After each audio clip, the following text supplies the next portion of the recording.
On December 25, 2024, Russian air defense shot down a civilian plane from Azerbaijan.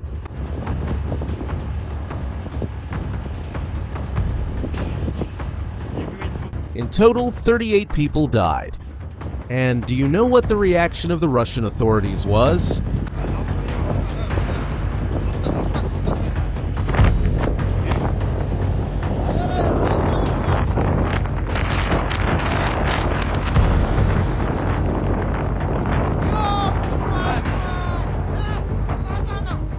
Total silence. For 3 days, no one in Moscow said a word. When Putin finally called the president of Azerbaijan, he only apologized for the incident happening in Russian airspace. Notice the choice of words. He carefully avoided admitting that Russia had fired. For 150 years, Russia's neighbors would never dare to confront Putin over something like this. They would swallow the insult and move on with their lives. But this time, something surprising happened. Azerbaijan demanded an apology. They demanded that Russia admit fault. They demanded compensation. And that small act of courage revealed a secret that Putin tries to hide at all costs. Because the truth is this: Putin started the war in Ukraine so the world would fear Russia again. He wanted to be remembered as the man who restored to the country the greatness of the Tsars and the Soviet Union. He wanted statues. He wanted his name in the history books. But the opposite happened. Each month of war did not make Russia greater. It left a hole. And that hole is opening up in places where the war never reached. In this video, I'll show you how the empire that Putin swore to rebuild is crumbling beneath his feet. And, more importantly, who's coming in through the door he left open. Let's begin with the plan that went completely wrong.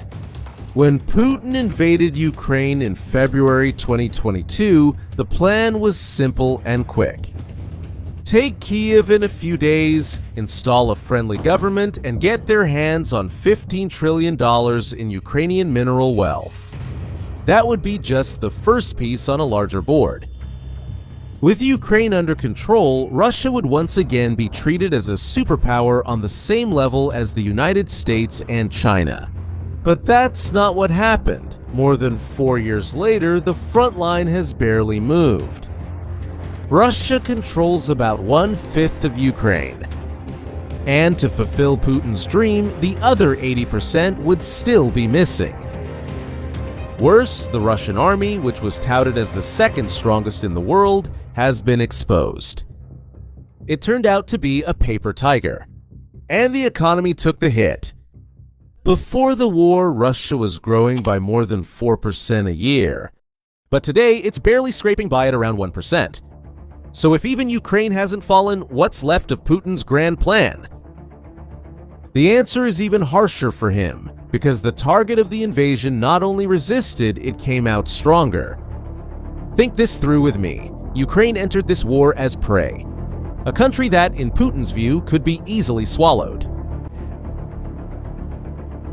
Came out of it as a military power.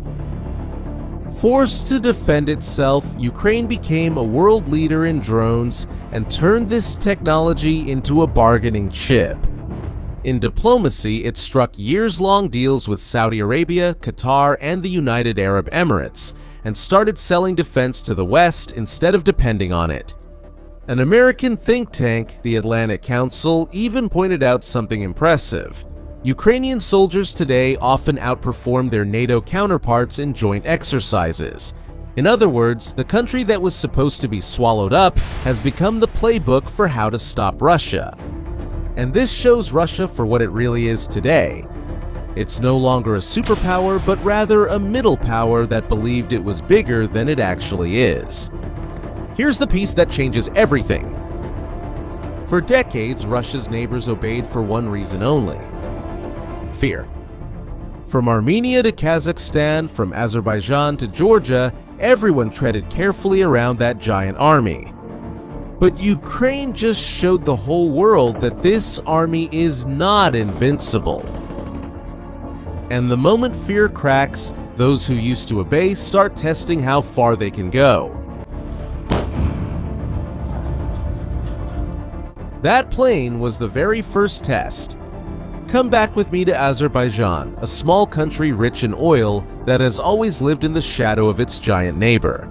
For 150 years, Russia ruled the Caucasus, that mountainous region between the Black Sea and the Caspian Sea.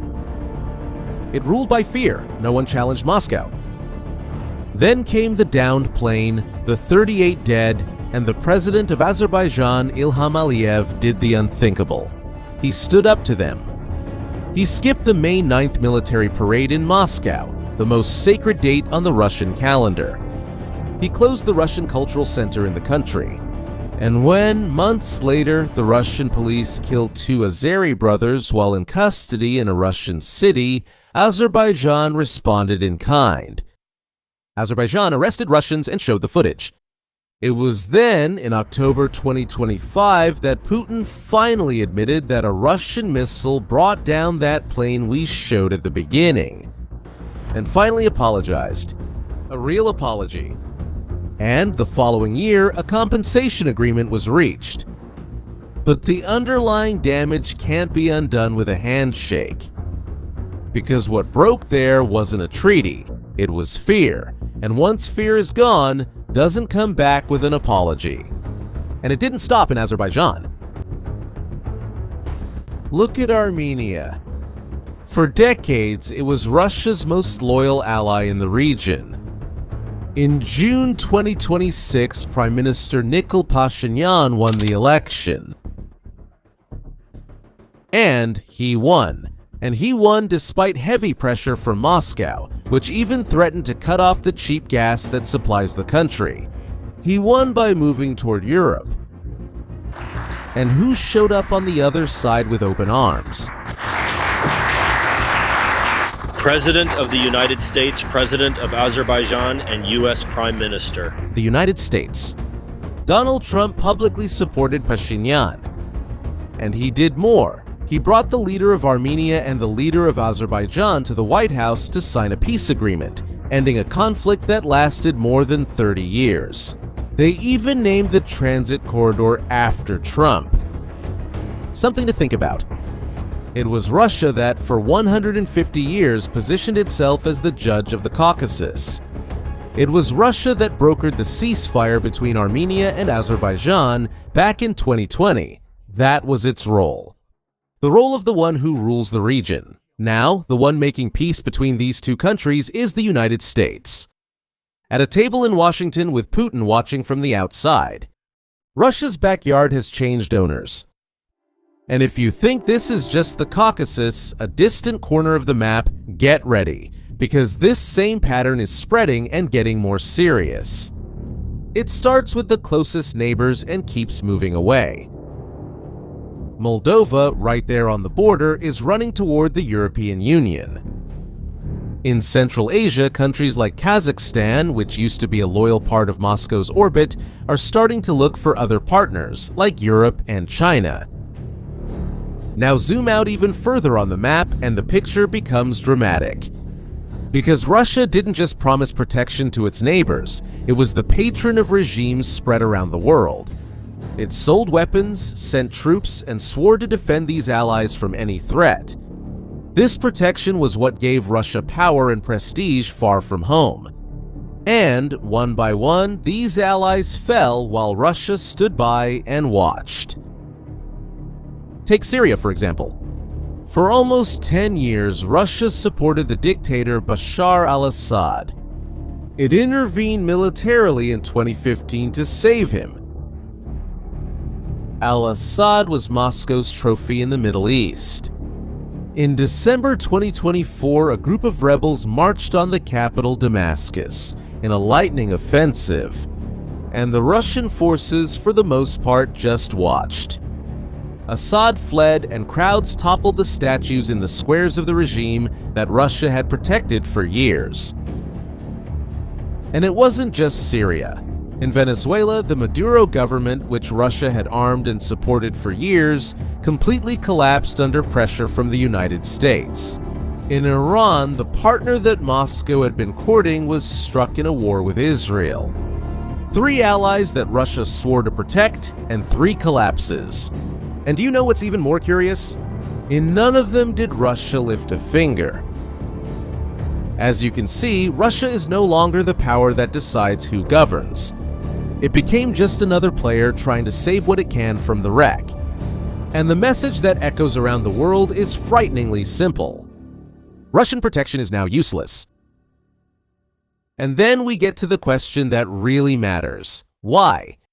If Russia is leaving all these gaps, all these power vacuums around the world, someone is filling them. But who? The answer goes by a name you know well. China. And this is where the story really gets dark for Putin. Because while he spends every ruble and every soldier in Ukraine, China is coming in through Russia's own back door. Look at the Russian Far East, that huge stretch of territory that borders China. It represents 40% of all Russian territory, but it is home to only about 8 million people.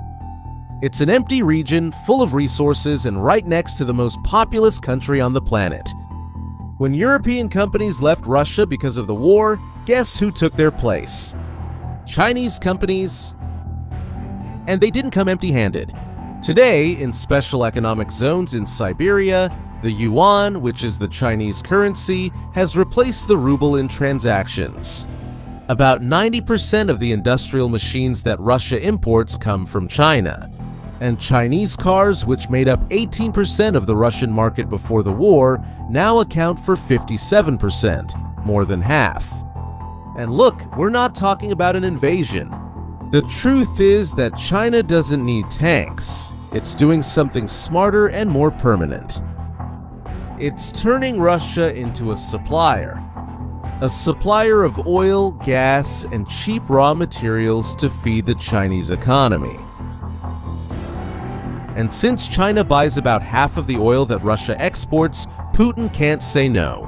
He depends on the Chinese to survive. The partner became a creditor, the empire became a supplier. And all of this loss of territory, influence, allies, and respect, hits where it hurts the most.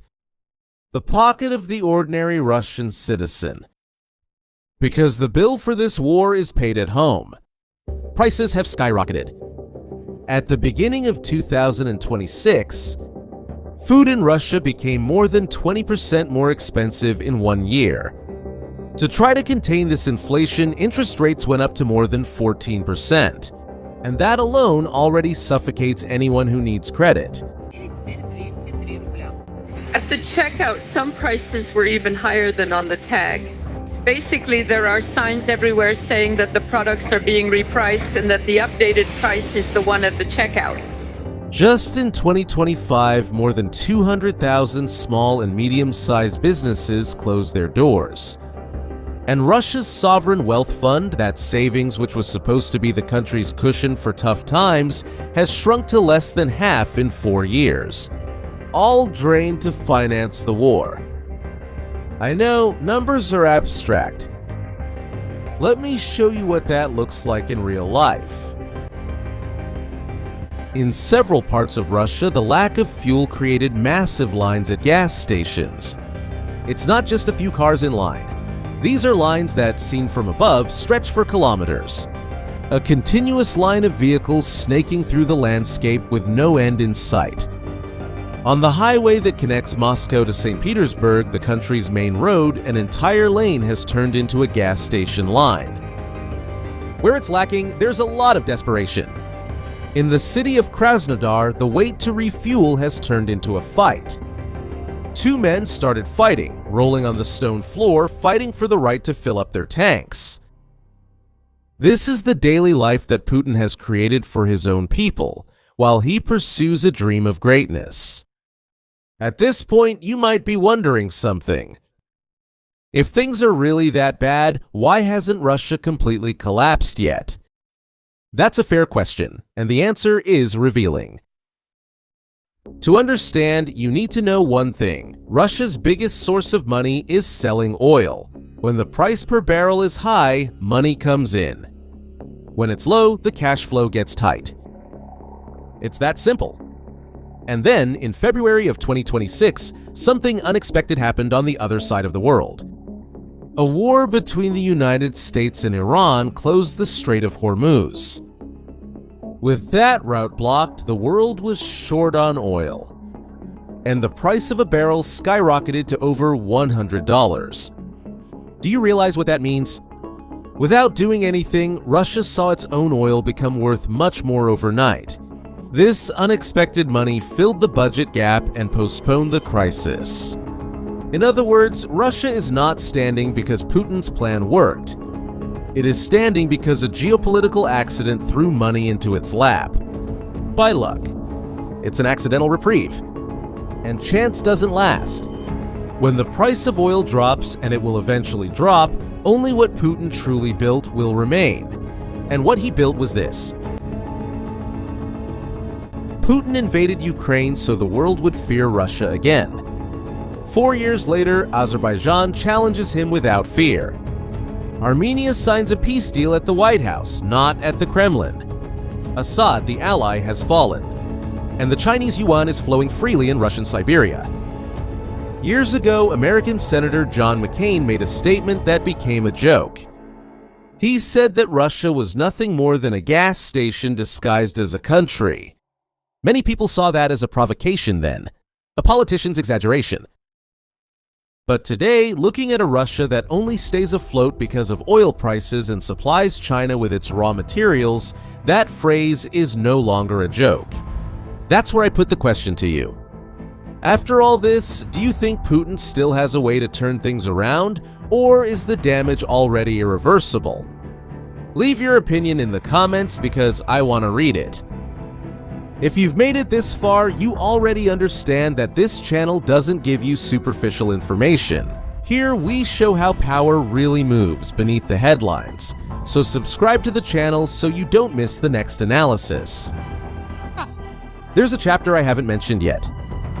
While losing influence around the world, Russia also risks losing a piece it has occupied since 2014, Crimea. Little by little, Ukraine is isolating the peninsula and turning Putin's former trophy into the symbol of all his failures. I'll explain how this is happening in the next video. Just click here.